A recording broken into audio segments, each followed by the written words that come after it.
বৈষম্য বিরোধী ছাত্র আন্দোলনের শহীদ প্রথম শব্দটা লিখেছেন আপনারা শহীদদের আত্মার মাগফিরাত কামনা। এই যে শব্দটা অনেক দামি শব্দ। শহীদ যাকে তাকে বলা যায় না। আমি ব্রাহ্মণবাড়িয়া থেকে আসার সময় দেখি রাস্তার পাশে কবরে ব্যানার টাঙানো আছে, শহীদ ধীরেন্দ্রনাথ দত্ত। হ্যাঁ, এই যে কোরআন শরীফ আমার সামনে, সত্য কথা বলছে। এই নাম শুনে বোঝা যাচ্ছে যে সাদার টাকা ভাগাভাগি করতেছে, মরে গেছে। কথা বলে না কেন?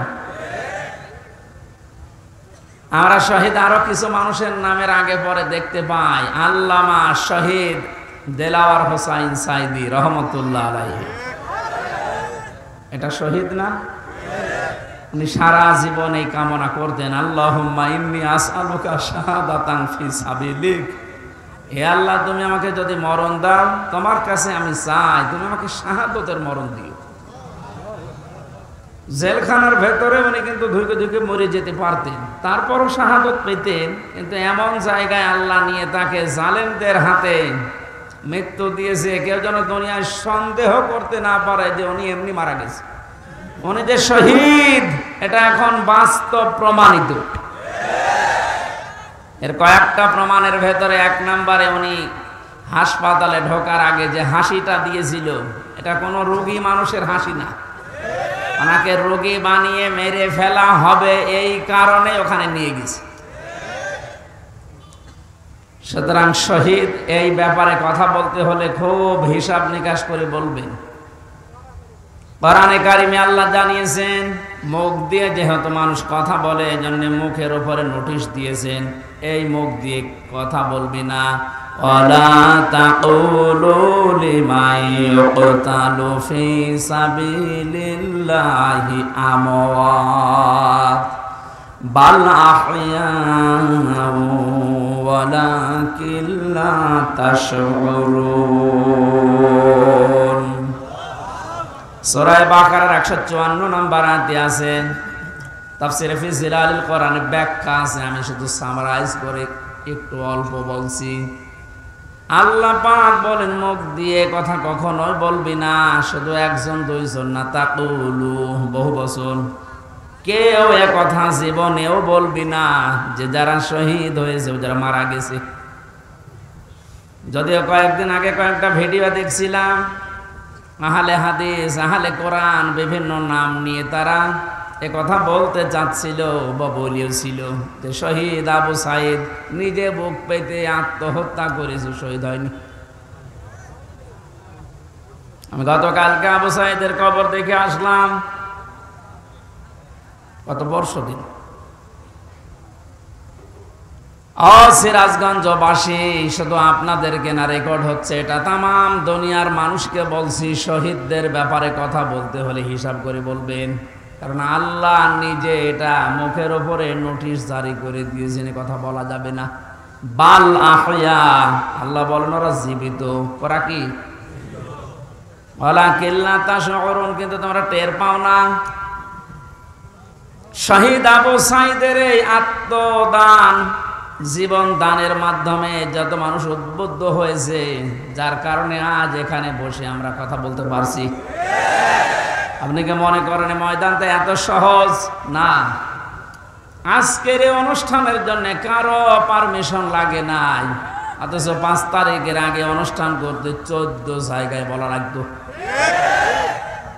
যাদের সাথে ঘৃণায় কথা বলা যায় না, মানুষ মনে করা যায় না, এই মানুষের কাছেও বলা লাগতো, ভাই একটু লিখে দেন। কথা বলেন না কেন? আমি কেন বললাম যে ঘৃণা লাগতো ওদের সাথে কথা বলতে? আমি এমনি বলি নাই। কোরআনে কারীম জানিয়েছে, ইন্নাল্লাযীনা কাফারু মিন আহলিল কিতাবি ওয়াল মুশরিকিনা ফি নারি জাহান্নামা খালিদিনা ফিহা উলাইকা হুম শাররুল বারিয়া। ইয়াদের ভেতরে আল্লাহ যে কথা জানিয়েছেন, নিশ্চয় যারা কিতাব পেয়েছে আমরা যারা মুসলমান কিতাব পেয়েছি না পাইনি? আমাদের কিতাবের নাম বলেন। ইহুদিরা দাবি করে ওরাও কিতাব পেয়েছে, তাওরাত। খ্রিস্টানরা দাবি করে। এজন্য যারা কিতাব পেয়েছে, এই কিতাব পাওয়ার পরে যে মানুষগুলো কুফরি করে, তার মানে কিতাবের কথা জানার পরও গোপন করে রাখে। মুশরিক যারা পৃথিবীতে, এই মানুষগুলো জাহান্নামে থাকবে চিরকাল। যত সৃষ্টি আল্লাহ বানিয়েছেন সব চাইতে বড় খারাপ সৃষ্টি আল্লাহ তাদের নাম উল্লেখ করেছেন। আমরা তো তাই দেখেছি, কোরআন আমরাও পেয়েছি। আমাদের মতো নামধারী মুসলমান যাদের কাছে অনুমতি নেওয়া লাগতো, এরাও পেয়েছে। কথা বললেন না কেন? আজকে ইসলামী ব্যাংকের এক অফিসার এসেছিল দেখা করার জন্য একটু আগে। ওনার কাছে একজন বলছে আজকে তো মাহফিল আছে এখানে, আমির হামজার যাবেন না? উনি কোন দল করে আমি জানি না, উনি ঘোষণা দিয়েছে যে যাব কি করে, ওখানে তো তাফসীর হবে না, হবে রাজনীতি। আপনি কথা বলতে পারলেন? আমি কোরআনে মানুষ উল্টা পাল্টা ধারণা করবে আমার কথা শোনার পরে, জন্য আমি আয়াত, পারা, পৃষ্ঠা, লাইন, রুকু, সূরার নাম, তাফসীরের নাম সব বলে দেই, যে আপনি বাড়িতে মিলিয়ে দেখেন আমার কথা কোরআন হাদিসের বাইরে যায় কিনা। এরপরেও যে লোকটাই কথা বলেছে যে ওখানে ওয়াজ হবে না, তাফসীর হবে না, রাজনীতি হবে, রাজনীতি কি ওয়াজের বাইরে? রাজনৈতিক জীবনে যারা ভুল করছেন, কোরআন আর হাদিস বাদ দিয়ে যারা রাজনীতি করে জাহান্নামে যাচ্ছেন, আপনাকে তো আমার বাঁচানো লাগবে। আপনি আরো বন্ধু মনে করে আসবেন তাড়াতাড়ি না, উল্টা পাল্টা ফতোয়া দিয়ে নিজেও আসেন না, মানুষের মনোসন্দেহ তৈরি করেন। যিনি কথা বলেছেন তিনি ভুল পথে আছেন। আপনি এখন যদি তাওবা না করেন যে ওখানে গেলে রাজনীতি হবে, তাফসীর হবে না, আপনি যদি একটা সজ্ঞানে বলে থাকেন, আপনার ঈমান নষ্ট হয়ে গেছে। কারণ রাজনীতি এর শব্দটা কোরআনে নেই। বলেন,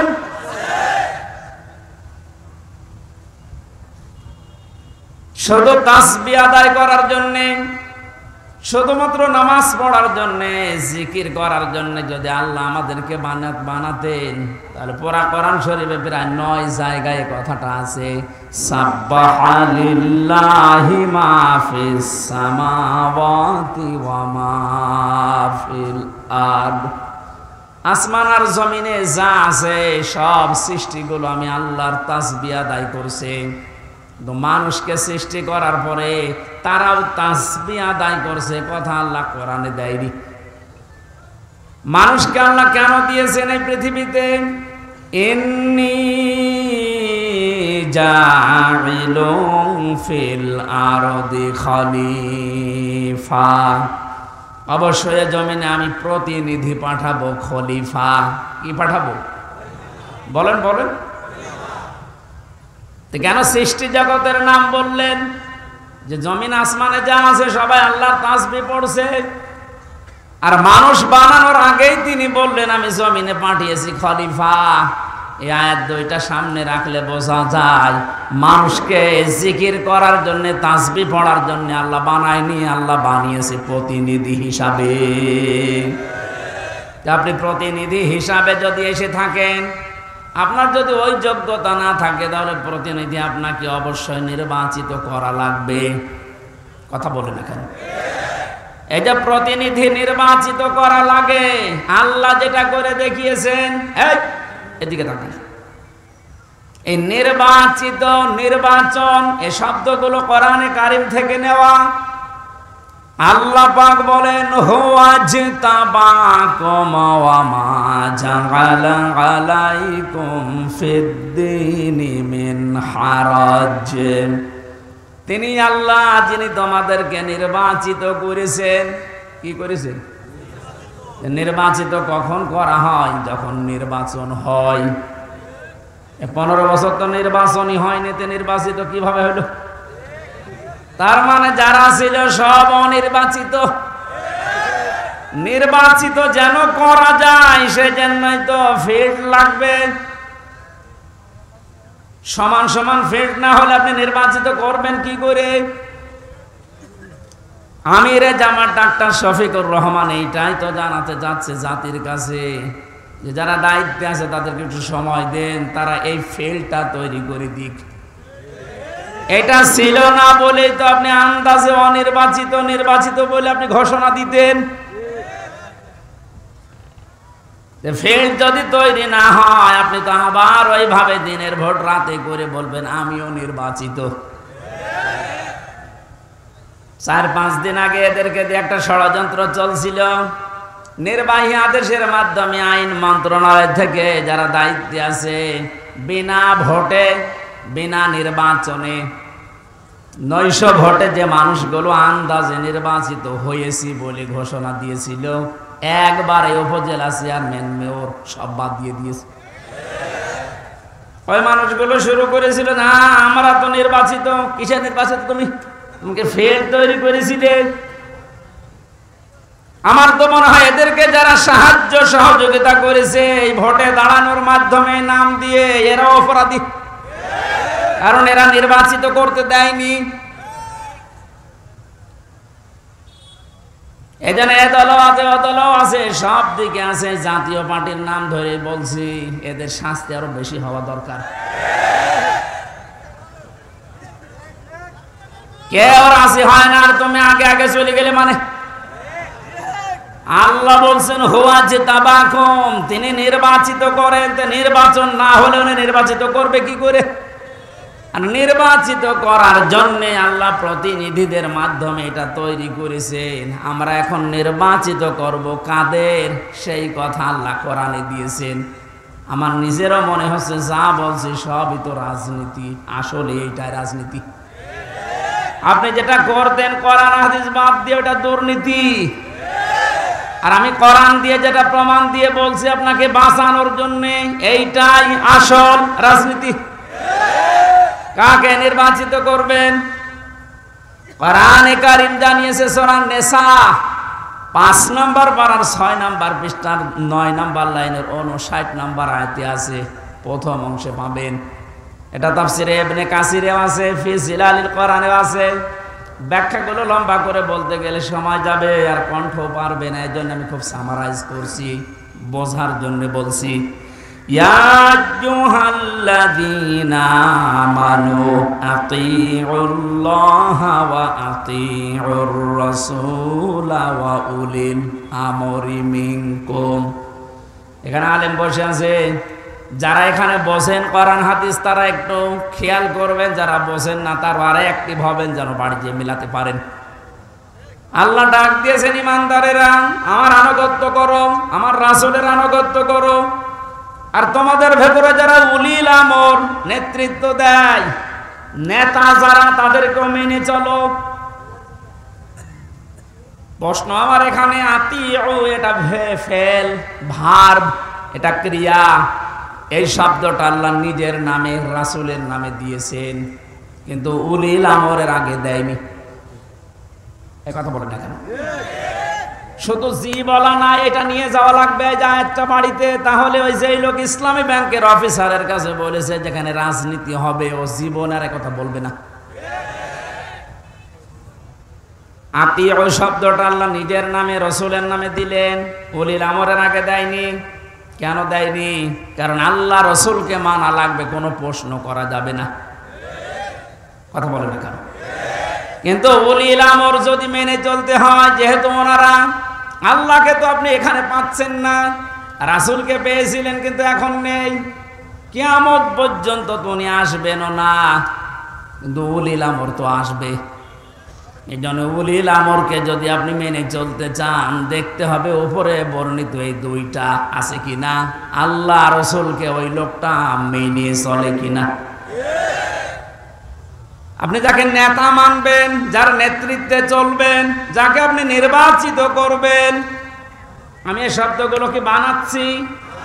হুয়া জিতাবাকুম, এ জিতেবা মানে নির্বাচিত করা।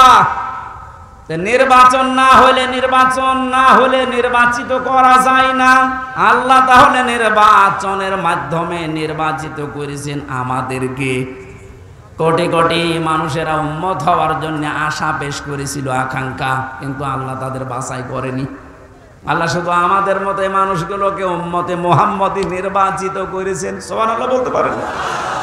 মুসা নবীর মতো, ঈসা নবীর মতো এত বড় পাওয়ারফুল নবীরা আকাঙ্ক্ষা করেছিল যে আমরা নবী হয়েছি ভালো, কিন্তু নবী না হয়ে যদি মুহাম্মদ রাসূলুল্লাহর উম্মত হতে পারতাম তারপরও ভালো হতো।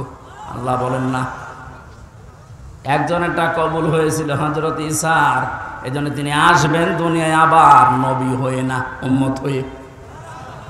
মুসা নবীর মতো এত বড় নবীর দোয়া কবুল আল্লাহ করেননি যে না তোমারটা হবে না। আপনি টের পাচ্ছেন যে নির্বাচিত হয়ে আমরা কত দামি জায়গায় আছি। বাংলার মুসলমানেরা, আজকে এই ওয়াজটা যদি আপনি বাড়ি নিয়ে যেতে না পারেন, এরকম আজ 1 বছর পরে একদিন না, প্রতিদিন 24 ঘন্টা হলেও আপনার কোনো কাজ হবে না। এই জন্য আতিউ শব্দটা আল্লাহ দেওয়ার কারণে আল্লাহ রসুলকে মানতে গিয়ে আপনি কোনো প্রশ্ন করতে পারবেন না, বুঝে আসুক আর না আসুক। হয়তো আপনার স্বল্প জ্ঞানে বুঝে আসছে না, কথা বলেন না কেন? তা আল্লাহ আপনার চাইতে ভালো বোঝে না, বোঝে না? কিন্তু উলিল আমর যারা, এদেরকে মানতে হলে মাস্ট বি, অবশ্যই দেখা লাগবে লোকটা আল্লাহ রসুলকে মেনে চলে কিনা। যদি মেনে চলে তাকে মানা ফরজ, যদি মেনে না চলে তাকে মানা হারাম।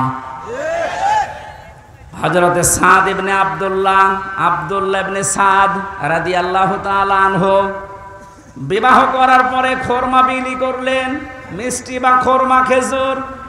মোনাজাত কমপ্লিট হয়ে গেছে, বিয়ে শেষ, বাসর ঘরে যাবেন। হঠাৎ করে এক কাছের চিঠি নিয়ে এসেছে, ডাক দিয়ে বলে আব্দুল্লাহ খলিফাতুল মুসলিমিন হযরত ওমর চিঠিটা পাঠিয়েছে। উনি চিঠি খুললেন, ওখানে লেখা দেখলেন, ও আব্দুল্লাহ যেখানে থাকো আমি রাষ্ট্রের দায়িত্বে আছি। ওমর, আমি তোমার উলিল আমর বলছি, আমি তোমার উলিল আমর বলছি, যেখানে থাকো চিঠি পাওয়ার পরে সঙ্গে সঙ্গে দেখা করো, তোমার জিহাদের ময়দানে পাঠাবো। উনি মুরব্বীদেরকে জিজ্ঞাসা করলেন, মুরব্বীরা বলে হ্যাঁ আপনি যান, কিন্তু বাসরটা শেষ করেন। হযরত আব্দুল্লাহ ওই মজলিসে উঠে দাঁড়িয়ে কোরআনের কয়েকটা আয়াত পড়ে তাদেরকে জানিয়েছিলেন, ইযা কিলা লাকুম ইনফিরু ফি সাবিলিল্লাহি সাকালতুম ইলাল আরদ আরাদিতুম বিল হায়াতিদ দুনিয়া মিনাল আখিরাহ ফামা মাতাউল হায়াতিদ দুনিয়া ফিল আখিরাতি ইল্লা কলিল। সূরা তাওবার ভেতরে আছে, আমি শব্দটা বোঝানোর জন্য আয়াতটা পড়লাম, খুব ভালো করে মিলান। তিনি মুরব্বীদেরকে বললেন, হে আমার মুরব্বীরা, আমার মাথার তাজ, আপনারা সম্মান করি আপনাদের। আল্লাহ কি ডাক দিলেন আমাকে, ইমানদারেরা, যখন তোমাদেরকে আল্লাহর রাস্তায় বের হওয়ার জন্য বলা হয় তখন তোমরা মাটি কামড়িয়ে পড়ে আছো। তোমরা কি দুনিয়ার জীবন পেয়ে সন্তুষ্ট হয়ে গেলে? অথচ আখিরাতের তুলনায় দুনিয়ার জীবন একেবারেই সামান্য। তার মানে এই ময়দানে আমাকে এখন পাঠাতে যিনি চাচ্ছেন উনি সাধারণ মানুষ না, উনি হচ্ছে উলিল আমর। কেন? হযরত ওমর যেহেতু আল্লাহ রসুলকে মেনে চলে, জন্য ওমরকে মানা এই মুহূর্তে ফরজ। কথা বুঝলেন? আজ আমাদের বাস্তবতা যদি আমরা এভাবে মিলাতে পারতাম যে আল্লাহ রসুলকে যে মেনে চলে আমরা তাকে নির্বাচিত করব, আল্লাহ রসুলকে যে মেনে চলে না ও আমার বাবা হলে ওকে আমি নির্বাচিত করব না, কারণ এটা দুনিয়ার বিষয় না, এটা সম্পর্ক আখিরাতের সাথে। নয়তো আমি ধরা খাবো। আপনি তো ধরা খাবেন, তার প্রমাণ কি? সূরা বানী ইসরাইল 15 নম্বর পারা 8 নম্বর পৃষ্ঠা 3 নম্বর লাইনের 72 নম্বর আয়াতের প্রথম অংশে আছে। বাড়িতে মিলাবেন যদি বিশ্বাস না হয়, আবার ওই লোকের মতো আবার বললেন না যে না আজকে রাজনীতি হচ্ছে।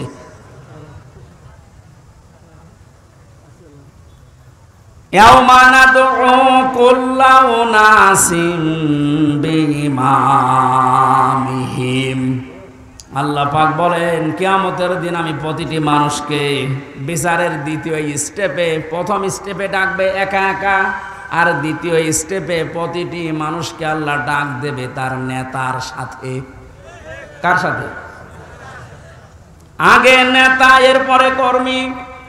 এটা রেকর্ড হয়ে সারা বাংলাদেশে কালকে ছড়িয়ে যাবে। 18 কোটি মানুষের দায়িত্ব নিয়ে এখন আমি বলছি, কান খাড়া করেন দেশের মানুষেরা। কোরআনের চোখ, হাদিসের চোখ লাগিয়ে দেখতে পাচ্ছি আপনি জাহান্নামে যাচ্ছেন। আপনার নিজের বিবেকের কাছে বলেন তো, কিয়ামতে প্রতিটি মানুষকে আল্লাহ যেহেতু তার নেতার সাথে তুলবে,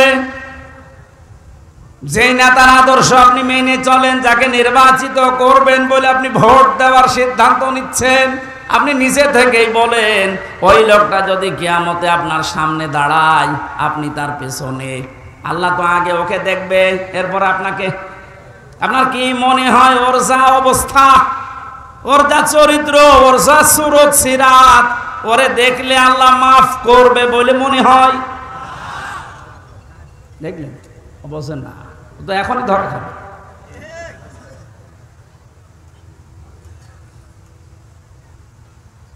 আপনি নিজে এখনই বললেন যে আমি যার পেছনে আছি, অন্তত যাকে নির্বাচিত করতে চাই বলে সিদ্ধান্ত নিচ্ছি, ভোট দেব বলে আমি মনে মনে করছি, এই লোকটার সাথে কিয়ামতে আল্লাহ ডাকলে আমারে মাফ করবে না, নিজে বলল। তাহলে ও ধরা খেয়েছে।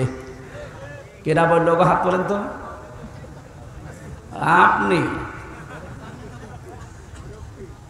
আপনি যেন ধরা না খান, এই জন্যই তো আয়োজন।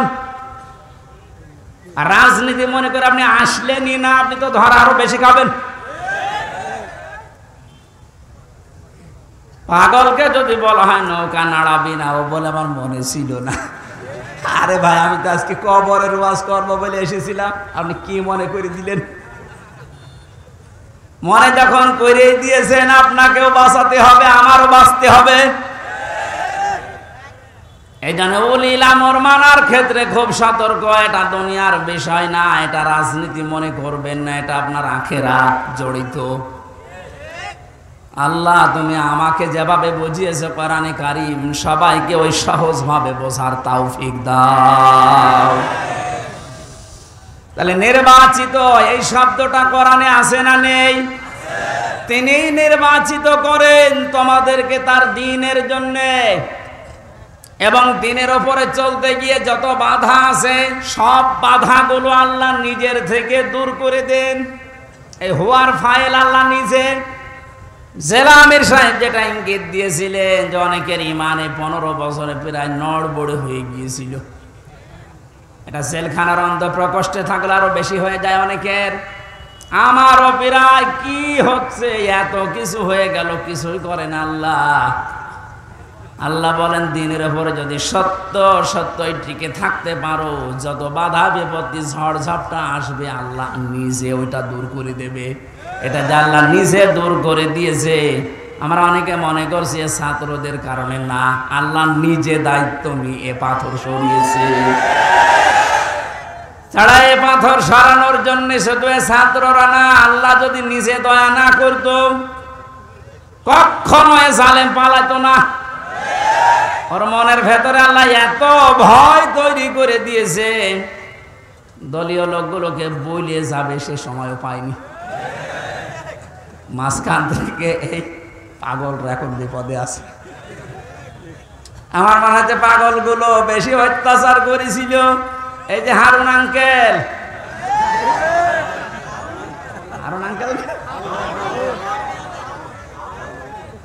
ওনার নাম এখন সারা পৃথিবীতে জানে, 3 ইঞ্চি। কি নাম দিয়েছে, মহিলারাও 3 ইঞ্চির খবর নেই। মেয়ে লোক সেও বলে 3 ইঞ্চি, ধরা পড়েছে।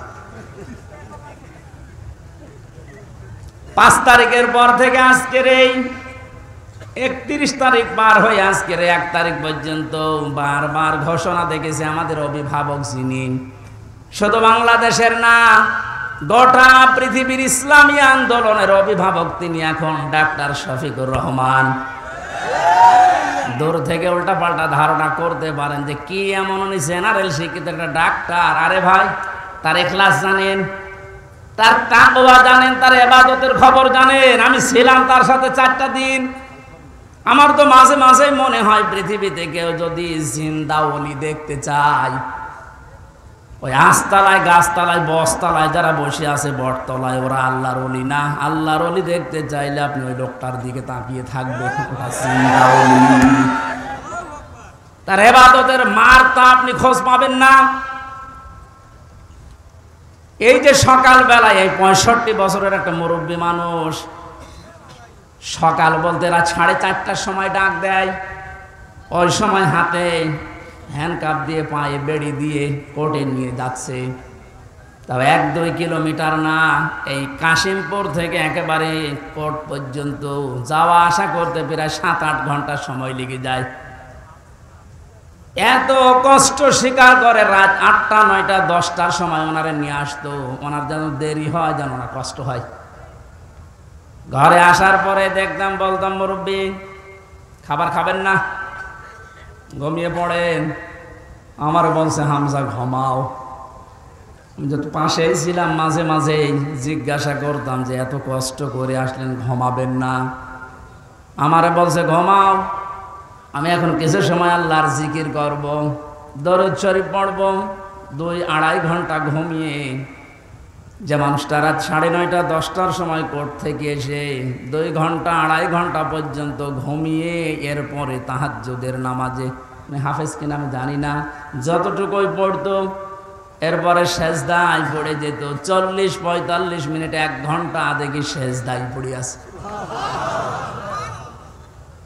ভোর পর্যন্ত যার সাদা দাড়িগুলো, সাদা চুল সব সাদা হয়ে গেছে, টপ টপ করে পানি পড়তো, শুধু হাত তুলে সেজদার পরে বসে আছে। আমার তো সেজদা লাগে 1.5 মিনিট, 2 মিনিট, আর ওনার সেজদা লাগতো 45 মিনিট, 1 ঘন্টা, 1.5 ঘন্টা কেটে যেত এক সেজদায়।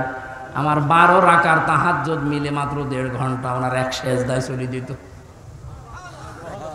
বাকি তাকওয়ার খবর তো বাস্তবে আপনি টের পাননি। প্রতি সোমবার, বৃহস্পতিবার রোজা রাখার নিয়ম। কয়জন মহারথী আছে এখানে আমল করে? সারাটা জীবনে আমল করতে করতে আসতেছে। ফলে ধারণা করে দূর থেকে, হ্যাঁ কি জানে, এত ডাক্তার মানুষ। তার যে এলেমের বহর, একটা জেনারেল মানুষ হয়ে কোরআনে কারিম এরকম গভীর গভীর কথা বলা আমি বিশ্ববিদ্যালয়েও পাইনি। আরে ভাই, আমি তো ভার্সিটিতে শেষ করে আসলাম, আমাদের বহর তো আমি দেখেছি। ডাক্তার মানুষের কাছে থেকে কোরআনে কারিমের শব্দের এত গভীরে যেতে পারতেন আমি দেখেছি বাস্তবে। যে জীবনে ওই রকম কথা আমি কোনোদিন শুনি নাই। অনার্স মাস্টার্স করেছিলাম, তো এক একটা শব্দ যখন বলতেন, এমন এমন শব্দের অর্থ নিয়ে আসতেন যে কোনোদিন কল্পনাও আসে না যে শব্দের ভেতরে থাকতে পারে। দিনের ওপরে চলতে গিয়ে কোনো বাধা আল্লাহ নিজের থেকে দূর করে দেয়, রাখেন না। এটা আমি আগে জানতাম না, ওই সময় জেনেছি। আল্লাহ পাক বলেন, তোমাদেরকে যেহেতু আল্লাহ নির্বাচিত করেছে লক্ষ লক্ষ কোটি কোটি উম্মত থেকে, সুতরাং তোমাদের দাম কম না, অনেক বেশি। তোমাদের পরে ঝড় ঝাপটা, বিপদ আপদ আসবে, আল্লাহ জানে। কিন্তু আসলে আল্লাহ থাকতে দেবে না, স্থায়ী হতে দেবে না। আল্লাহ নিজে দায়িত্ব নিয়ে ওই ঝড় ঝাপটা, বিপদ আপদ তার নিজের দায়িত্বে দূর করে দেবে। আল্লাহ এইটাই করে দিয়েছে। এই কথা বলে না কেন? নাই তো 15 বছরে কত মহারথী তো চেষ্টা করলো, সব চেষ্টায় প্রায় বিফল হয়ে গেছে। ছাত্র আন্দোলনের নামে যারা নেমেছিল, এ মানুষগুলোর সাথে মাস্ট বি আল্লাহ আবাবিল পাঠিয়েছিল। জালেমদের মনের ভেতরে আল্লাহ ভয় তৈরি করে দেন। এ দায়িত্ব কার? আরো জোরে। এটা তৈরি করেন কাদের কারণে? যে মানুষগুলোর ভেতরে ইখলাস আছে যত বেশি, তাকে দেখলে জালেমরা ভয় পায় তত বেশি। আমরা 15 বছর অনেক জালেমকে ভয় পেয়েছি তার অত্যাচারের কারণে, আর আমিরে জামাতকে এখনো জালেমরা ভয় পায় তার তাকওয়ার কারণে। বাংলার মুসলমানেরা, আমি যেটা বোঝানোর জন্য পর্যন্ত এসেছিলাম, শহীদ যারা হয় এদের নিয়ে যারা উল্টাপাল্টা ধারণা করেন, কোনোদিন এই মুখ দিয়ে কথা বলবেন না যে ওনারা মরে গেছে, এমনি না, ওনারা জীবিত, কিয়ামত পর্যন্ত শুধু জীবিত এইটাই থাকবে, কিন্তু আমরা টের পাই না।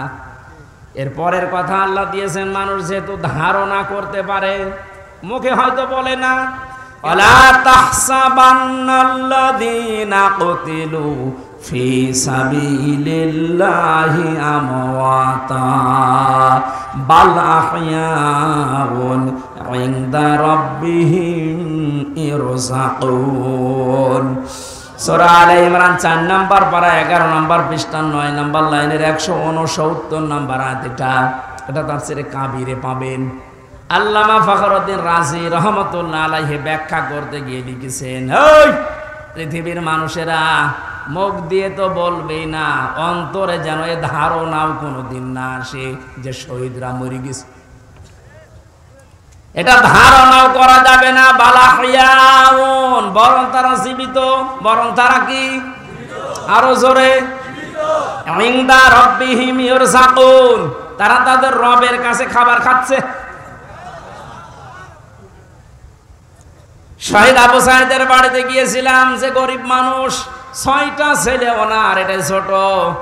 ওনার বাবা আমারে বলছিল, যে অবস্থায় ওদের বাড়ি ঘর দেখলাম, আমার মনে হয় 3 বেলা পেট পুরে খাবার খাওয়ার মতো পরিবার না।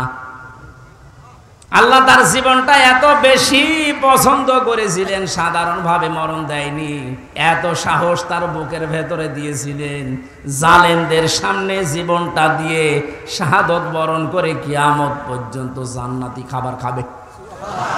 কোনো সন্দেহ নেই, এতে কিয়ামত পর্যন্ত আল্লাহ খাওয়াবে।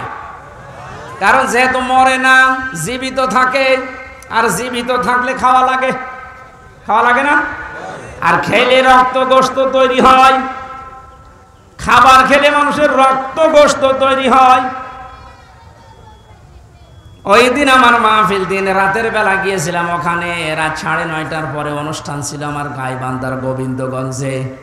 ওখানে এসে উঠলাম, জেলা আমির সাহেব এসে আমার বলছে, আমির হামজা, 1 মাস আগে এখানে সাব্বির নামে একামতে দিনের একজন, ওকে মেরে ফেলা হয়েছিল।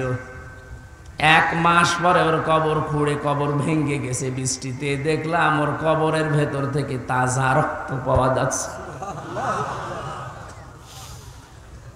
সিরাজগঞ্জবাসী, আল্লাহর কসম করে বলছি, কোরআনের আয়াত আমি 100% বিশ্বাস করি, শাহাদত বরণ করলে সত্যি এরা কিন্তু মরে না, এরা জীবিত। আর জেগে থাকলে যেহেতু খাওয়া লাগে, আর খেলে মানুষের রক্ত গোশত চর্বি চামড়া তৈরি হয়। 1 মাস পরে এই জন্য কবর ভেঙে যাওয়ার পরে দেখা যাচ্ছে ওর রক্ত টাটকা রক্ত। তার মানে আল্লাহ 1 মাস তাকে না খাওয়িয়ে রাখে নাই। না খাওয়িয়ে রাখলে তো পাওয়া যেত না। কথা বলেন না কেন? একটা বাস্তব, আর একটা প্রমাণ দিচ্ছি, হাদিস। হযরতে হামজা রাদিয়াল্লাহু তাআলা আনহু, তার একটা ছোট্ট মেয়ে ছিল। সে শহীদ হওয়ার পরে নবীজির কাছে এসে বলেছিল, ভাই, আমার বাবা যে শহীদ হয়েছে, আপনার মুখে আমি শুনেছি, কোরআনে আছে যে শহীদরা মরে না, জীবিত, ওরা নাকি জান্নাতে ঘুরে বেড়ায়। আমার বাবা যে শহীদ হয়েছে জীবিত, আমি এটা দেখতে চাই। নবীজি বললেন, বোন আমার, কি করে দেখাবো এখানে তোমাকে? হঠাৎ করে ছোট মেয়েটা আকাশের দিকে তাকিয়ে বলছে, আব্বু আমি এখানে। নবীজি বলছেন, বোন কাকে ডাক দাও? বলছে, আব্বু ওই যে পাখা লাগিয়ে কার সাথে যেন উঠতেছে। বিশ্ব নবী বলেন, বোন আমার, ওটা দুনিয়া না, ওটা জান্নাতের ভেতরে তোমার বাবা জান্নাতের পাখি হয়ে উঠতেছে। এই লোকটাকে 70 টুকরা করা হয়েছিল। এক লজ্জা স্থান কেটে 3 টুকরা করেছে। বিভিন্ন জায়গায় ছড়িয়ে ছিটিয়ে দিয়েছে, উহুদের ময়দানে, পাহাড়ি এলাকায়। সাহাবায়ে কেরাম তার লাশ টুকরা টুকরা গুলো এনে যখন এক জায়গায় করলেন, কয়েকটা টুকরা আর পাওয়া যায়নি, এমন দূরে দূরে তারা ফেলে দিয়েছে।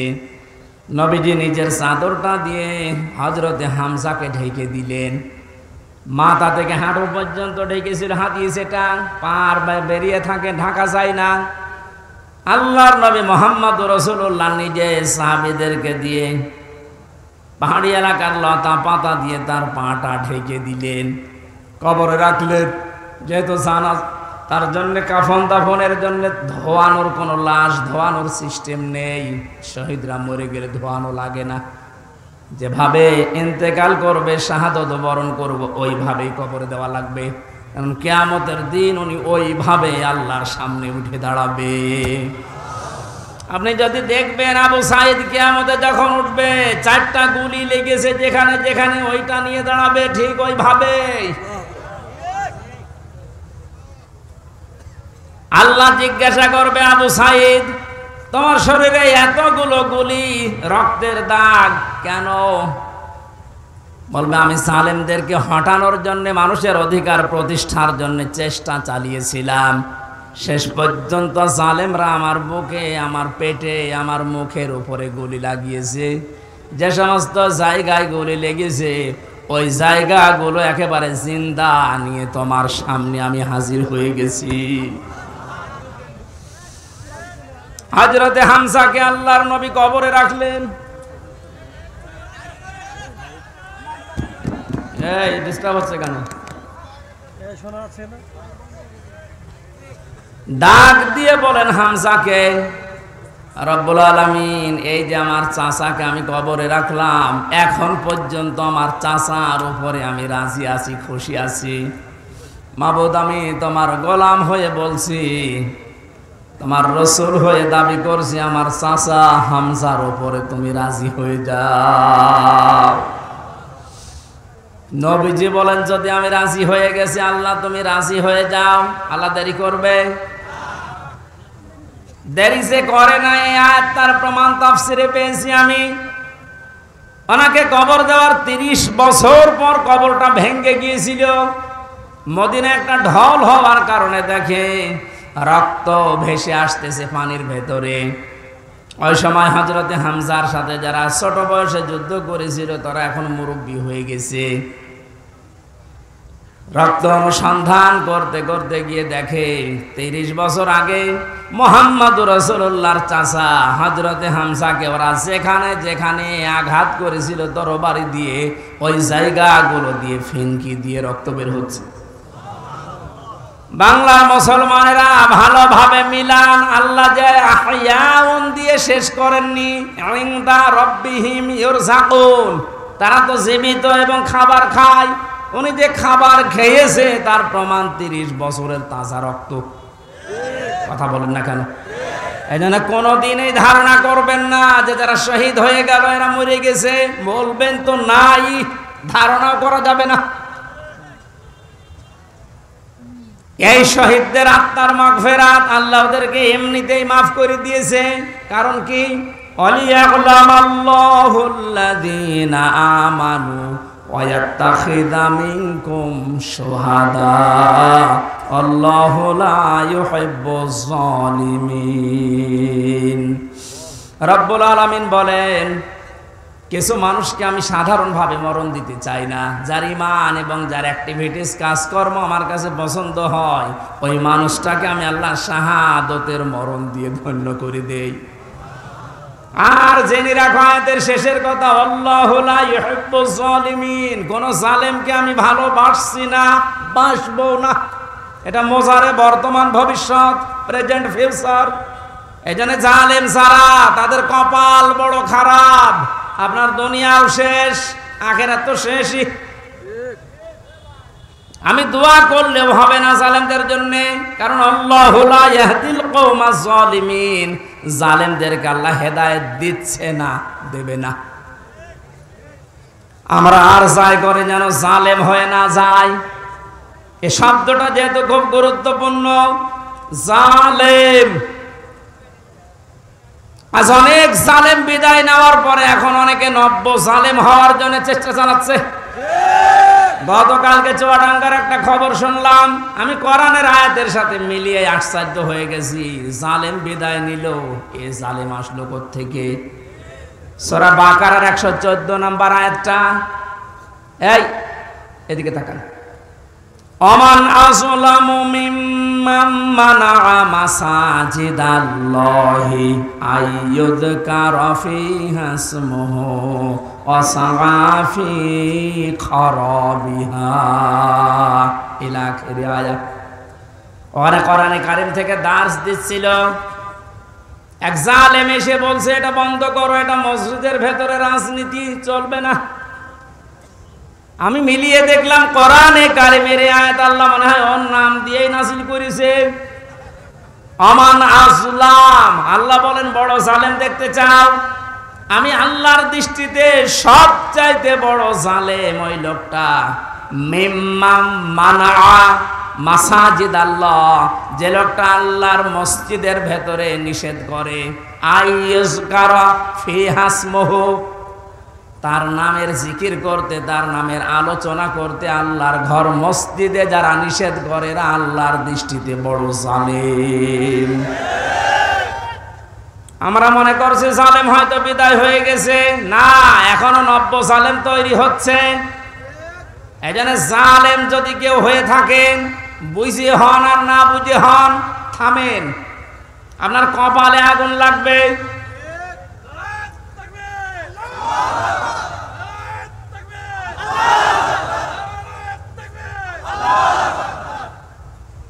এটা সূরা শুআরার ভেতরে আছে, শেষ নাম্বার আয়াত। আল্লাহ বলেন অতি শীঘ্রই জালেমরা তাদের পরিণতি, তাদের আশ্রয়স্থল দেখতে পাবে। এই জালেমরা যেমন আজ দেখতে পাচ্ছে, এত বড় দরবেশ কেউ দেখলাম জুলুম করার ফল কি? দাড়ি কেটেও বাঁচতে পারে না। আল্লাহ বলেন জালেমদেরকে আমি ধরি, কারণ জালেমের বিরুদ্ধে আমার মামলা। কার মামলা? শব্দটা লক্ষ্য করেছেন? জালেমের বিরুদ্ধে হামজা মামলা দেবে না, জালেমের বিরুদ্ধে মামলা দেবে কে? ডাক্তার শফিকুর রহমান আজকেও ঘোষণা দিয়েছে কুষ্টিয়ায় যে আমরা সবাইকে সাধারণ ক্ষমা করে দিলাম, কিন্তু যে পরিবারগুলো অত্যাচারিত হয়েছে তারা যদি এখন অত্যাচারের প্রতিশোধ নিতে গিয়ে কিছু করে, ওইটার জন্য আমরা দায়ী না। শব্দটা তো আসলে ঠিক, কারণ ওয়াইন আকাবতুম ফাআকিবু বিমিসলি মা উকিবতুম বি। আল্লাহ বলেন যতটুকু অত্যাচারিত হয় প্রতিশোধ অতটুকু নিতে পারবা। আমার তো যতটুকু মনে হচ্ছে এতটুকু নিলেও জালেমরা দুনিয়ায় টিকে থাকতে পারবে না। আপনাকে ব্যারিস্টার আরমানের মতো 8 বছর যদি মাটির নিচে ওই কবরের ভেতরে রাখা যায়, আপনি যত বড় জালেম হন এমনি মরে যাবেন।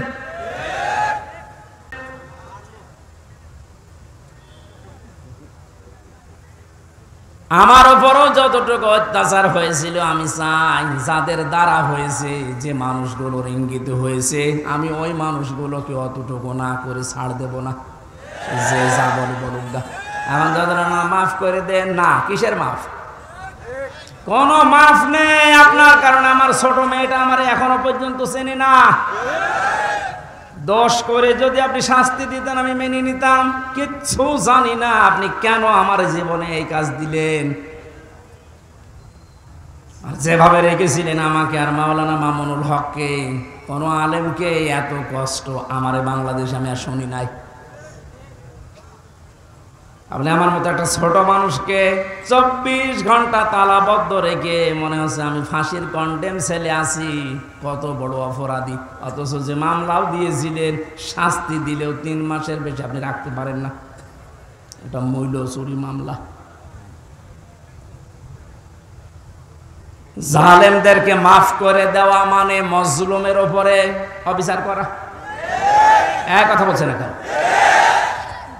সারা বাংলাদেশের 18 কোটি মানুষকে যদি এই আয়না ঘরের সাথে যারা জড়িত ছিল, সে যেই কয়জনই হোক, যারাই জড়িত এর সাথে, এদেশের 18 কোটি মানুষ যদি মাফ করে দেয়, ব্যারিস্টার আরমানের বউ মাফ করবে না? আপনি ওই জায়গায় থাকলে আপনারও মনে হতো না আমি মাফ করব না। আপনি যদি প্রথমেই বলে দিতেন যে তাকে আমরা মেরে ফেলেছি, মেয়েটা অন্য জায়গায় বিয়ে করতে পারতো। এক কথা বলছেন না? এমন অবস্থায় রাখলেন তার বউটা বিয়েও করতে পারে না 8টা বছর। যুবতী মেয়ে এভাবে জীবন্ত যৌবন কঠিন বিষয়, আপনি টের পাচ্ছেন না। তাই এটা ঠিক রাখা কত কঠিন বিষয় উনি পার করেছেন। আপনি বলছেন মাফ করে দিন, মাফ করে দিন, মানে আপনার মেয়ে যদি হয়তো, এ কথা তো দুনিয়ার বিষয় না। জালেম যারা জুলুম করছেন আজ এবং নব্য জুলুম করার জন্য যারা প্রস্তুতি নিচ্ছেন, আপনি কিন্তু নিজের কপালে আগুন লাগাচ্ছেন। আল্লাহর ঘরের ভেতরে যদি আল্লাহর নাম, আল্লাহর কোরআনের কথা কেউ বলতে নিষেধ করে, এটা দুনিয়া সব চাইতে বড় জালেম।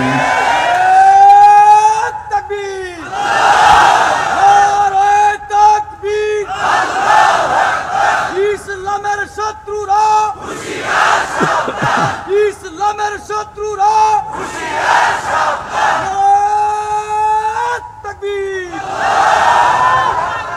এবার একটা কঠিন আয়াত বলছি, খুব ভয়ঙ্কর এটা।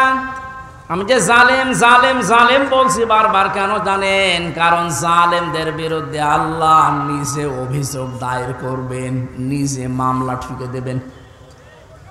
ইন্নামাস সাবিলু আলাল্লাযীনা ইয়াযলিমুনান নাস। সূরা সূরার 42 নম্বর আয়াত প্রথম অংশে আছে, আল্লাহ পাক বলেন অবশ্যই আমি আল্লাহ নিজে মামলা দেব জালেমের বিরুদ্ধে, যারা মানুষ হয়ে মানুষের উপরে জুলুম করেছে, অত্যাচার করেছে।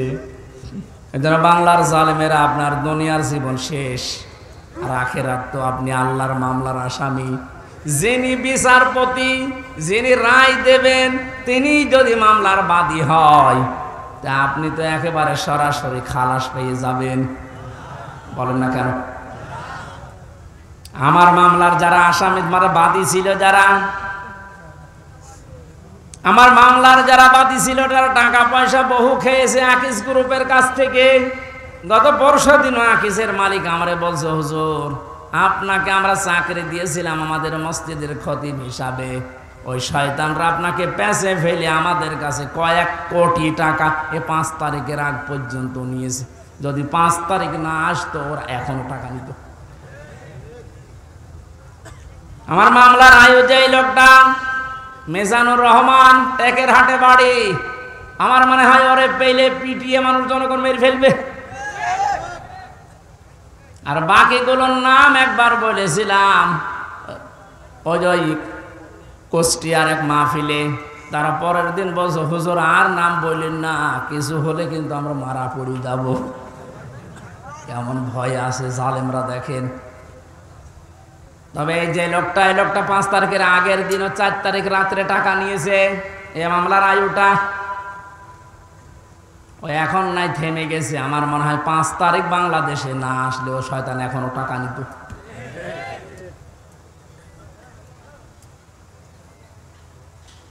আপনারা তো আল্লাহর মামলার আসামি। আমার মামলা গত বৃহস্পতিবারে সব ঢিসমিস হয়ে গেছে, খারিজ করে দিয়েছে।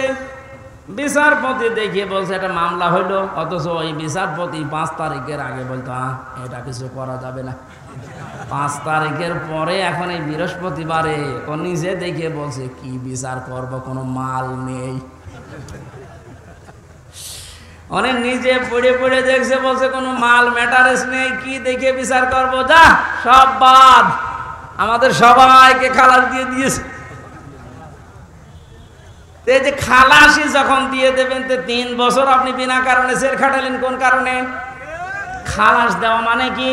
কোনো অপরাধ নেই, কোনো দোষ আমরা পাইনি নাকি? খালাস দেওয়া মানে তো এই, তাহলে দোষ তো আমার নেই, আপনি নিজেই প্রমাণ করে দিলেন। বিনা কারণে যে 3টা বছর নষ্ট করলেন। গতকালকে একজন মুসলমান হয়েছে, পরশুদিন। আমার মনে হয় 3টা বছরে যদি আমি বাইরে থাকতাম, এই 20 সালের আগ পর্যন্ত 53 জন মানুষ মুসলমান হয়েছিল কোরআন শোনার পর। বের হয়ে একজন হয়ে গেল।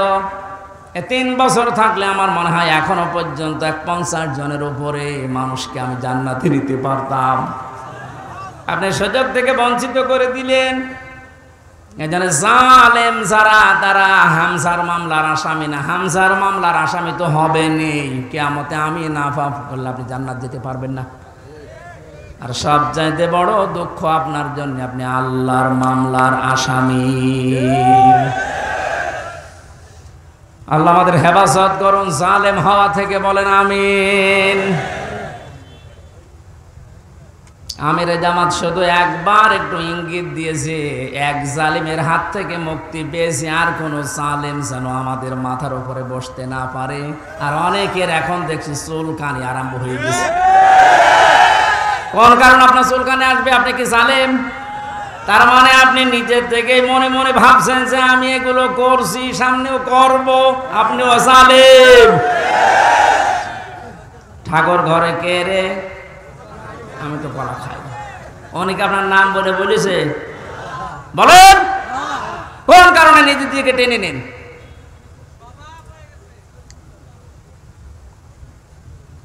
পাপ যদি পূর্ণ হয়ে যায় তখন কিন্তু আল্লাহ আর ছাড় দেয় না। ওয়ালা ইয়াহসাবান্নাল্লাযীনা কাফারু আন্নামা নুমলি লাহুম খায়রুল লিআনফুসিহিম ইন্নামা নুমলি লাহুম লিয়াজদাদু ইসমা ওয়া লাহুম আযাবুম মুহিন। কাফেররা ধারণা করে আমাদের চেয়ার যে বসে আছি, ক্ষমতার চেয়ার, এর নড়ন চড়ন নেই, এটা মনে হয় আল্লাহ ভালোবেসে আমাদেরকে দিয়েছে। আল্লাহ বলেন না, ওরা মনে করে আমাদের কল্যাণের জন্য চেয়ার, আমরা যা করছি সবই তো বৈধ। আল্লাহ বলেন তোদেরকে তোদের পাপের বোঝাটা পরিপূর্ণ করার জন্য আমি আল্লাহ চেয়ারে বসিয়ে রেখেছি।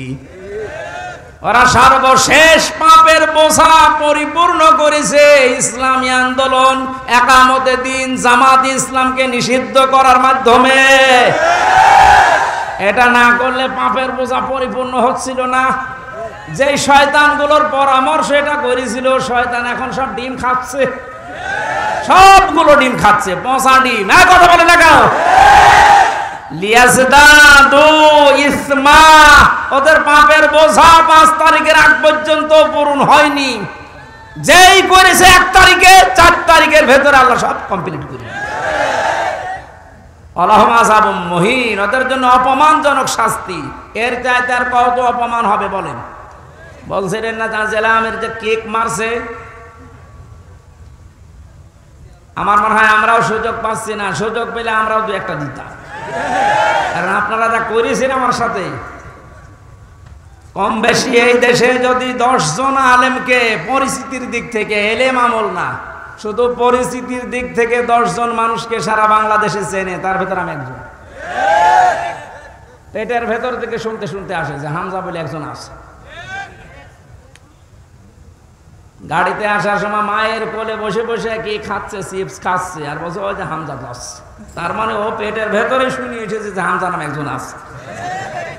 এইরকম একটা পরিচিত মানুষের সাথে আপনি আমার মাজায় দড়ি দিয়ে, মায়ের ভেতরে বেড়ি দিয়ে, তাও ডান্ডা বেড়ি, হাতের ভেতরে আপনি হ্যান্ডকাপ দিয়ে, কালো কাপড় দিয়ে চোখ বেঁধে আপনি 11 ঘন্টা টাঙিয়ে রাখলেন, আপনি মানুষ? আবার যখন দড়ি দিয়ে টেনে নিয়ে যেত আদালত প্রাঙ্গণে, মনে হতো তো ছাগল টেনে নিয়ে যাচ্ছে। আর ওই কয়েকতলা আছে তো, ওই অন্য জায়গা থেকে একে অন্যের সাথে তাকিয়ে টিপমনি কাটতো, ঠিকই হচ্ছে। এবার আমরাও বলি যে ঠিকই হচ্ছে। ওই আপনি সব বলেন, আপনি সব বলেন।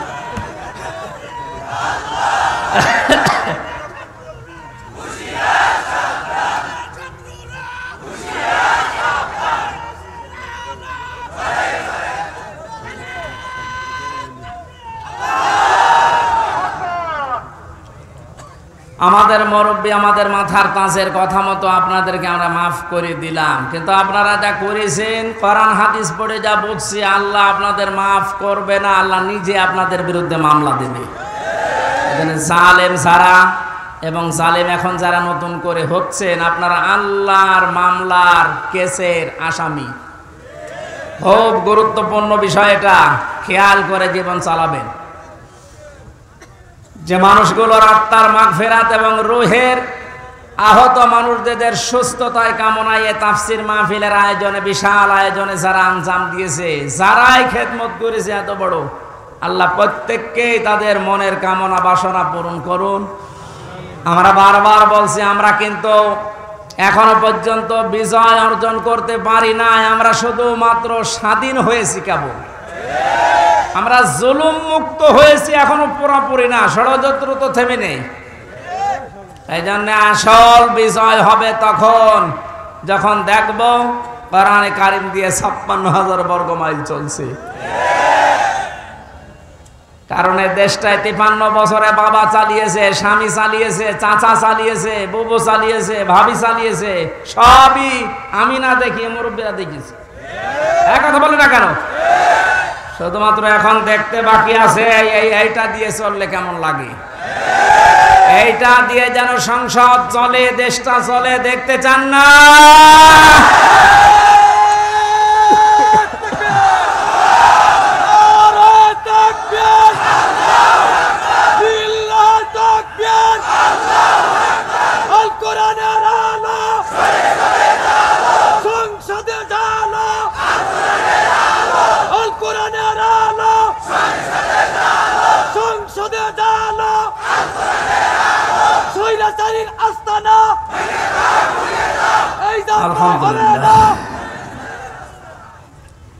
অনেককে এখন এই নতুন একটা পায়তারা আজ 2 দিন থেকে শুনছি আরম্ভ করেছে যে ইসলাম যদি যায়, এরা ভুলভাল আপনাদেরকে বোঝাচ্ছে, যদি ইসলাম যায় মেয়েরা আপনারা কিন্তু আবার ঘরবন্দি হয়ে যাবেন। এই জুজুর ভয় দেখিয়ে লাভ নেই, মেয়েরা এখন বুঝতেছে। আপনি স্ট্যাটাস গুলো পড়েন ফেসবুকে, অধিকাংশ মেয়েরা এখন বলতে চাচ্ছে ইসলাম আসলে আমরা মায়ের কোলে থাকবো।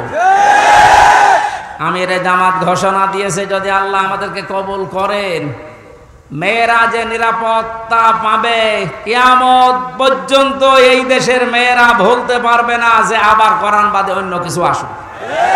আমরা ওইটা দেখাতে চাই, দেখাবো ইনশাআল্লাহ। কোরআনের সূরা শূরা, শূরা মানে সংসদ, শূরা মানে কি? যেহেতু সংসদ নির্বাচন সামনে আসছে, সংসদ নির্বাচন করার জন্য যে 7টা পদ্ধতি আছে, 7টা গুণ দেখে দেখে নেতা নির্বাচন করা যায়, ওই কথাগুলো আল্লাহ সূরা শূরার ভেতরে দিয়েছেন। আমরা মাত্র একটা আয়াত পড়েছি, আয়াতের নাম্বারও 7। কত? আমরা সব কিছু বাদ দিয়ে সরাসরি কোরআনের এই আয়াতে যাচ্ছি। আল্লাহ পাক বলেন ওয়াকাযালিকা আওহাইনা ইলাইকা, আমি এইভাবেই করে হে নবী আপনার প্রতি ওহী নাজিল করেছি। এই আয়াত নাজিল করা দেখে বোঝা যাচ্ছে এর আগেও আল্লাহ বিভিন্ন নবীদের উপরে ওহী দিয়েছিলেন নাকি? ধারাবাহিকতায় বিশ্ব নবীও পেয়েছেন। আল্লাহর নবীকে আল্লাহ যেটা দিলেন কোরআনান আরবিয়্যা, নবীকে যে আল্লাহ ওহী দিয়েছেন তার নাম আরবি কোরআন। কি কোরআন? এই ভাষাটা যেহেতু আমাদের মাতৃভাষা না, এই জন্য আমাদের কাছে একটু কঠিন লাগে, কিন্তু পৃথিবীতে সবচেয়ে সহজ ভাষা আল্লাহ জানিয়েছেন আরবি ভাষা। ওহী যেহেতু কোরআনে কারিম আরবি ভাষায় এসেছে, মুসলমানেরা আমাদেরকে এখন ইমানের দাবি অনুযায়ী আরবি ভাষায় শুদ্ধ করে কোরআন শিখতেই হবে, মাস্ট বি। আমি অনেক পীর সাহেবের মুরিদ, অনেক ইসলামী আন্দোলনের ভাইদেরকেও দেখেছি কোরআনে কারিমের কাছে যে ওরা দুর্বল। শুদ্ধ করে কোরআন পড়া বোঝার যে সিস্টেমগুলো চালু আছে, এটা 100 ভাগ এখন আমাদের ফলো করা লাগবে। আমি যতটুকু দেখতেছি প্র্যাকটিক্যাল লাইফে যে রিপোর্টগুলো পূরণ করা হয়, প্রতিদিন 3 আয়াত 5 আয়াত 10 আয়াত আপনি যা পড়বেন শুদ্ধ করে পড়বেন, বুঝবেন এবং এটা লিখে রাখবেন। এই সিস্টেম যদি কেউ 4 মাস 6 মাস 1 বছর পালন করতে পারে, আস্তে আস্তে তার শুদ্ধ হয়ে যাবে। আর এটা হওয়ার জন্য দেশে একটা বিশ্ববিদ্যালয় আছে, তার নাম জামাতে ইসলামী। আমি অন্য কোন জায়গায় এসে সিলেবাসটা পাইনি। আপনি যা যা করেছেন সবগুলো পয়েন্ট আকারে ওখানে লেখা লাগে। আপনার জীবন এমনি পরিশুদ্ধ হয়ে যাবে। নিজেকে যদি পবিত্র করতে চান, পরিশুদ্ধ করতে চান, ফিরে আসেন। আহ্বান জানাচ্ছি, দাওয়াত দিচ্ছি। নয়তো আবার বলবেন যে আল্লাহ আমি দাওয়াত পাইনি। এই জন্য দাওয়াত দিয়ে দিলাম। যদি বিশ্ববিদ্যালয়ে পড়ার ইচ্ছা থাকে, আপনি মূর্খ মানুষ হন, অসুবিধা নেই। বিশ্ববিদ্যালয়ে যদি পড়াশোনা করার মন মানসিকতা থাকে, ইচ্ছা থাকে, বাংলাদেশ জামাতে ইসলামীতে আপনি যোগ দিয়ে পড়া দেখবেন বিশ্ববিদ্যালয়ের মতো। আপনার জীবন ঠিক ওই ধাঁচে গড়ে তুলবে। একটা মানুষ সব দিক থেকে পারদর্শী হয়, অথচ লোকটা দেখেন ডাক্তার। আজকে কুষ্টিয়াতে ভাষণ দেওয়ার সময় তিনি উদাহরণ দিচ্ছিলেন, উনি কিন্তু একটা সার্জন ডাক্তার, অপারেশন করতেন। তার মানে ডাক্তারি লাইনে উনি সর্বোচ্চ। কোরআনে কারিমের লাইনে তো আমি নিজে দেখেছি তার জ্ঞানের বহর এবং শুদ্ধ। হাদিসের লাইনে উনি পাণ্ডিত্য অর্জন করেছে অনেক আমাদের মতো হাজারো আলেমের চাইতেও বেশি। ইংরেজিতে বক্তব্য দিচ্ছে, অনেকে আছে ইংরেজি বক্তব্য দূরের কথা, ইংরেজির নাম শুনলে ভয় পায়। কথা বলছে না কেন? চারিদিক থেকে জ্ঞান অর্জন করার জন্য লোকটাকে যে জায়গা থেকে তুলে নিয়ে এসেছিল আল্লাহ, ওখানে যদি এতদিন থাকতেন বড় নাস্তিক হয়ে যেতেন ইনুর মতো। সেখান থেকে আল্লাহ তুলে এনে কত বড় দায়িত্ব দিয়েছে তার মাথার উপরে। এই জন্য এই বিশ্ববিদ্যালয়ে আপনিও ভর্তি হতে পারেন, এখনো সুযোগ সময় আছে। আপনাকে আমরা জান্নাতে নিয়ে যেতে চাই বিশ্ববিদ্যালয়ে ভর্তি হওয়ার মাধ্যমে। সাফ কথা বলছি, জীবনে গুনাহগার যদি হয়ে থাকেন, গুনাহ অল্প স্বল্প চাই থাক, যদি একামতের দিন কায়েম করা লাগবে দিন, এই আন্দোলনের সাথে একনিষ্ঠভাবে ইখলাসের সাথে লেগে থাকতে পারেন, আমি কোরআন হাতে নিয়ে গ্যারান্টি দিতে পারি আল্লাহ আপনাকে জাহান্নামে দেবে না। সূরা সফের আয়াত। আবার বলছি, ইসলামী আন্দোলন যদি দুনিয়ায় করেন, একামতের দিন কায়েম করার জন্য ইখলাসের সাথে অ্যাক্টিভিটিস নিয়ে যদি ময়দানে থাকেন, কায়েম হলে ভালো, না হলেও আপনার অসুবিধা নেই, আপনাকে আল্লাহ জাহান্নামে দেবে না। হ্যাঁ, জান্নাতেও দেবে না কয়েকটা কারণে। তার ভেতরে এক নাম্বার, আপনি যদি মা বাবার সাথে বিয়াদবি করে থাকেন জান্নাত পাবেন না। আর এই বিশ্ববিদ্যালয়ে আসলে মা বাবার সাথে বিয়াদবি করার কোনো রাস্তা খোলা নেই। সবগুলো একেবারে ট্রেনিং দিয়ে দিয়ে ওই পর্যায়ে নিয়ে যাওয়া হয়। মানুষের মতো মানুষ হওয়ার জন্যে, দেশ প্রেমিক মানুষ হওয়ার জন্যে এই দেশে ওপেন বলছি, ইসলামী ছাত্র শিবির ছাড়া কোনো রাস্তা খোলা নেই। আমি যদি চ্যালেঞ্জ দিতে চান, নিয়ে আসেন অন্য সংগঠনগুলো, আমি একটা শিবিরের ছেলেকে নিয়ে যাব, তামাম দুনিয়া সব নিয়ে আসেন। 100 ভাগ না হলে আমি 99 ভাগ গ্যারান্টি দিতে পারি। ওদের চরিত্র যদি 100 ভাগের 10 ভাগ ঠিক হয়, এর চরিত্র 100 ভাগের 70 ভাগ ঠিক থাকবে। আল্লাহ রাব্বুল আলামিন কোরআনে কারীমকে যেহেতু ওহী হিসাবে আরবি ভাষায় দিয়েছেন, এখানে শুনলাম একটা মাদ্রাসা আছে। আমি যে বাড়িতে ছিলাম তিনি বলছিলেন, আপনাদের একটা সুযোগ আছে আল্লাহর এই ওহীকে শিক্ষা করার জন্য, এরকম মাদ্রাসায় আপনি ভর্তি হয়ে যান যে বয়সে থাকেন। কোরআন শুদ্ধ করা ছাড়া, কোরআন পড়া ছাড়া আল্লাহর নিকটবর্তী হওয়া যাবে না। ইমাম মালিক বলেছিলেন, মাবুদ তোমার প্রিয় হওয়া যায় কিভাবে? 100 বার তিনি আল্লাহকে স্বপ্ন দেখে একই কথা বলেছিলেন যে তোমার প্রিয় হওয়া যায় কি করে? আল্লাহ পাক বলেন, ইমাম মালিক কোরআন পড়ো, কোরআন পড়ো। উনি বারবার প্রশ্ন করতেন, আল্লাহ বুঝে পড়বো না বুঝে পড়বো? আল্লাহ পাক বারবার জবাব দিয়েছেন, বুঝে পড়ো না বুঝে পড়ো, শুদ্ধ করে পড়ো, তার তিলের সাথে পড়ো, আমি আল্লাহর প্রিয় পাত্র হয়ে যাবে। যেন আমরা যেহেতু মালিকের প্রিয় হতে চাই, যেন আমাদের শুদ্ধ করে মাস্ট বিয়েটা পড়া শেখাই লাগবে। আল্লাহ রাব্বুল আলামিনের পরে বলেন, লিতুনযিরা উম্মাল কুরা ওয়া মান হাওলাহা। হে নবী, এই কোরআন দিয়ে আপনি মক্কার এবং মক্কার আশেপাশে যা আছে, এই আশপাশ বলতে তামাম দুনিয়া বুঝিয়েছেন আল্লাহ। তাফসীর ইবনে কাসিরে লিখেছে, আমান হাওলাহা মানে সমগ্র পৃথিবী। সুতরাং এখন নবী নেই, উনি থাকলে এই কাজটা করতেন। সৌদি আরব থেকে বাংলাদেশে এসে আপনাদেরকে সতর্ক করতেন। এই সতর্ক বাণী পড়া কোরআন শরীফে আছে 500টা। কয়টা? সবচাইতে বেশি যেই বিষয়টা দিয়ে মানুষ সতর্ক হতে পারে তার নাম কিয়ামত। কারণ এইটার জবাবদিহিতা যতদিন পর্যন্ত আপনি উপলব্ধি করতে না পাবেন যে কিয়ামত হবে, আল্লাহ বলেন, তুনজিরা ইয়াউমাল জামিউ লা রাইবা ফি। ওই দিন সম্পর্কে সতর্ক করো যেদিন সম্পর্কে কোনো সন্দেহ নেই, সন্দেহের অবকাশ পর্যন্ত নেই। মানুষের জীবন পরিচ্ছন্ন হওয়ার জন্য 8টা মাধ্যম আছে, তার 1 নাম্বার মাধ্যম এইটা যে যত বেশি জবাব দিতে হবে, আল্লাহর দরবারে দাঁড়াতে হবে, এরকম টেন্ডেন্সি যত বেশি তৈরি করবে তার জীবন তত বেশি পরিচ্ছন্ন হবে। খলিফাতুল মুসলিমিন হযরত আবু বকর সিদ্দিক রাদিয়াল্লাহু তাআলা আনহুকে তার স্ত্রী উম্মে রোমানা ডাক দিয়ে বললেন, স্বামী আমার, বাইতুল মালে যিনি দায়িত্বে আছে খাজানচিতে, অর্থমন্ত্রীকে আপনি বলেন আগামী মাস থেকে যেন আগামী মাসের যে বেতন আছে ওটা যেন অ্যাডভান্স আমাদেরকে দিয়ে দেয়। উনি বললেন, কেন? ছেলে আপনার পায়েস খেতে চেয়েছে, পায়েসের টাকা আমাদের কাছে নেই।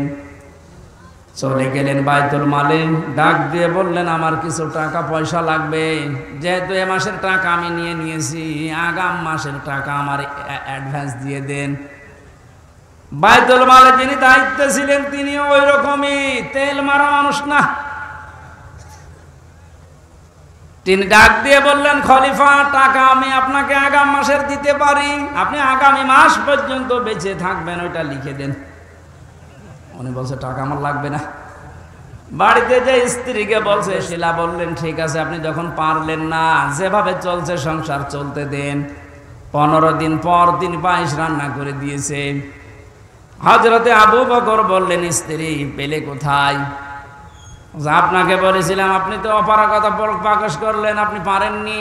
আমি প্রতিদিন 1 মোট 1.5 মোট করে তুলে রাখতাম এই আটা চাউল, যাই বলেন। এই 15 দিন তুলতে তুলতে প্রায় 2 কেজি হয়ে গেছে। ওটা পাশের বাড়িতে বিক্রি করে আমি আজকে এই পায়েসের ব্যবস্থা করেছি, কোনো উল্টাপাল্টা কাজ করিনি। উনি বললেন, ঠিক আছে সন্তান আব্দুল্লাহ, ভালো করে খাও। দৌড় দিয়ে চলে গেলেন বাইতুল মালের খাজানচির কাছে, বললেন, বাইতুল মালের দায়িত্বে আছো, অর্থমন্ত্রী, আগামী মাস থেকে আমার বেতন যদি 12,000 টাকা দিতে থাকো তো 2,000 টাকা কম দিও। কেন? কারণ 10,000 টাকা হলেও আমার সংসার চলে, এটা আমি দেখেছি।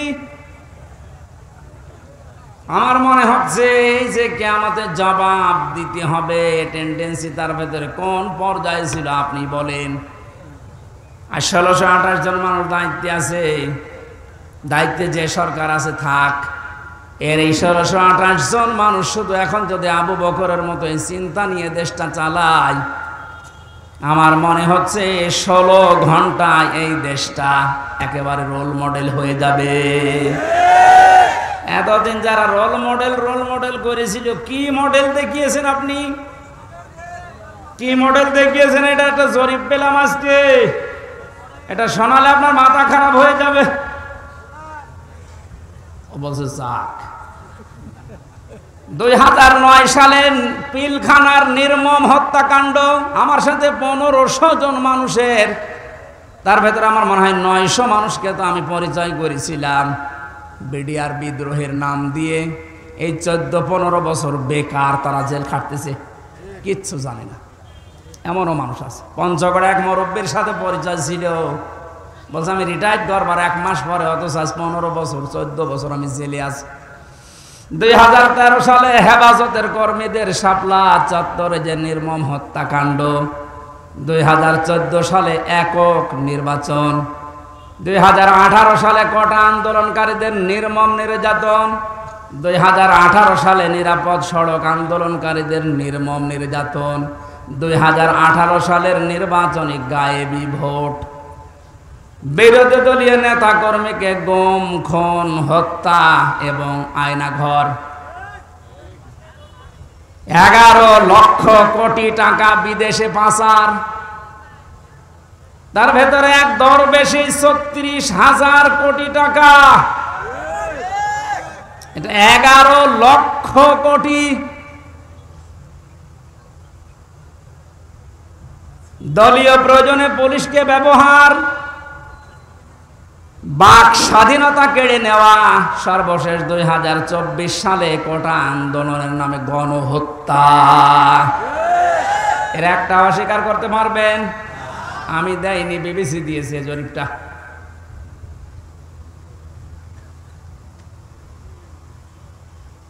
এই জন্যই তো বলছি 1628 জন মানুষ যদি এই বাংলাদেশে এখন হযরতে আবু বকরের এই মন নিয়ে দেশটা চালাতে পারে, আন্দাজে উল্টা পাল্টা টার্গেট দেওয়া লাগবে না। কি রোল মডেল বানিয়েছিলেন, এই যে জরিপ এখন সামনে আসতেছে, কত বড় দুর্নীতিগ্রস্ত একটা রাষ্ট্র হয়ে গেলে বাইতুল মোকাররমের ইমাম পর্যন্ত পালিয়ে যায়। একটা বড় মসজিদের খতিব, সে লোকটাও পালিয়ে গেল। তার মানে কোন জায়গাটা বাকি আছে আপনি বলেন? কোন জায়গা বাকি নেই। একটা মসজিদের খতিব যদি পালিয়ে যায়, আসলটা তো পালিয়েছে, মসজিদের খতিব পালিয়েছে। তার মানে তামাম দুনিয়া দেখেছে যে আপনি কোন পর্যায়ে দুর্নীতিকে নিয়ে গিয়েছিলেন, আর রোল মডেল বানিয়েছেন বাংলাদেশকে। রোল মডেল হবে হযরতে আবু বকরের চিন্তা নিয়ে আসেন যে আমার 8,000 10,000 টাকা হলে মাস চলে যায়, অর্থমন্ত্রী আগামী মাস থেকে তুমি 2,000 কম দিও।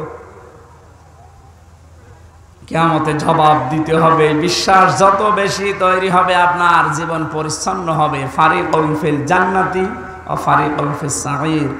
একদল মানুষকে আল্লাহ জান্নাতে প্রবেশ করাবে, একদল মানুষকে জাহান্নামে দেবে। সুতরাং যাদেরকে জান্নাতে দেওয়ার ঘোষণা দিচ্ছেন, আল্লাহ যেন এই দলে শামিল হওয়ার তৌফিক দেন। আমিন, আল্লাহুম্মা আমিন। লা ইলাহা ইল্লা আনতা সুবহানাক ইন্নী কুনতু মিনাজ জালিমিন। ও মাবুদ, কোরআনে কারীমের কথাগুলো শোনার জন্য মানুষগুলো এত পাগল, এদের উপরে তোমার খাস রহমত নাজিল করে আল্লাহ। এই আয়োজনে যদি খুশি হয়ে সওয়াব দিয়ে থাকো, আমাদের নবীজির রওজায় পৌঁছিয়ে দাও। তামাম দুনিয়ার মাঠের নিচে যত মানুষ ঘুমিয়ে গেল, আল্লাহ মাফ করে দাও।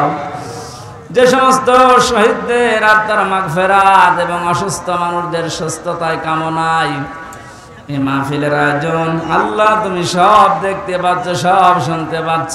ওদেরকে তুমি শাহাদাতের উচ্চ মর্যাদা দান করো। আহতদের তুমি শেফায়ে কামেলা জেলা নসিব করে দাও। এ বাংলাদেশে আমরা স্বপ্ন দেখি কোরআন দিয়ে চলবে। আল্লাহ, আমাদের কোনো স্বপ্ন নেই। এটা আমাদের রাজনীতিও না, এটা তোমার নীতি।